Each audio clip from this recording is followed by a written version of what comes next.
Hello everybody et bienvenue sur l'Instant Bière. Aujourd'hui pour notre dégustation, on va du côté de la Savoie, chez les brasseurs savoyards avec leur bière qui s'appelle l'Abbaye, Authentic Belgian Inspiration.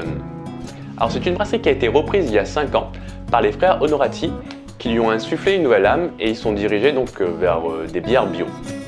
En développant au tout début une gamme classique, des blondes, une blanche et une ambrée. Et après, ils ont développé la gamme qui s'appelle la Nonne, avec, en revisitant donc différents styles de bière, notamment les IPA, une triple, et aussi donc cette bière d'inspiration belge. Alors, qu'est-ce qu'une bière belge? Lorsque moi je me pose cette question-là, ce qui me vient à l'esprit, c'est les bières monastiques. Donc les plus connus, ça va être les trappistes, et en général aussi quand on me dit bière belge, en général pour moi c'est des bières qui sont plutôt fortes, donc plus de 5 degrés. Donc on va voir ce que cette bière donne, si effectivement c'est dans cet esprit-là. En tout cas, la bière, l'Abbaye titre à 6,9 degrés et elle est brassée avec les maltes Vienna, Munich et Special B.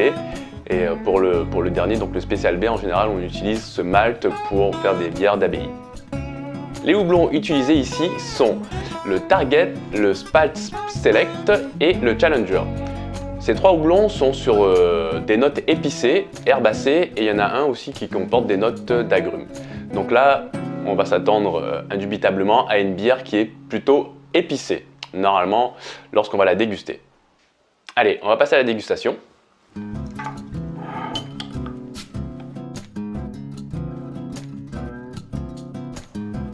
Donc on peut déjà constater qu'elle a une belle robe ambrée.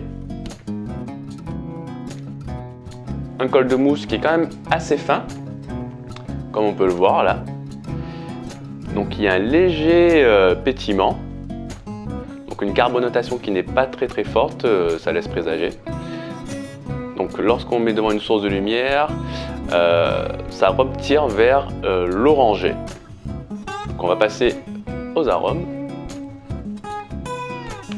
Au nez, sur le premier bouquet, on est sur le malt. On sent vraiment les céréales qui se dégagent et progressivement, derrière, on sent les notes épicées qui arrivent progressivement avec une note poivrée qui prend le dessus. On va voir ce que ça donne en bouche. En bouche, on est sur une bière qui en attaque et sur des notes de caramel. Il y a une légère amertume qui se développe, qui est bien équilibrée donc du coup avec la rondeur de la bière qui est apportée par ces notes de caramel. Et les notes épicées se développent aussi au fur et à mesure avec en longueur en bouche. Donc c'est vraiment quelque chose de très intéressant. On est vraiment sur une bière qui est gourmande et épicée. Et il y a quelques notes qui se développent au fur et à mesure aussi, des notes herbacées. On est sur une bière qui est à 6,9 degrés, donc qui commence à être assez fort quand même en degrés, et on le sent bien lorsqu'on la boit, et donc il faut faire quand même assez attention si vous la dégustez et que vous reprenez la route après, vous en buvez qu'une mais pas deux.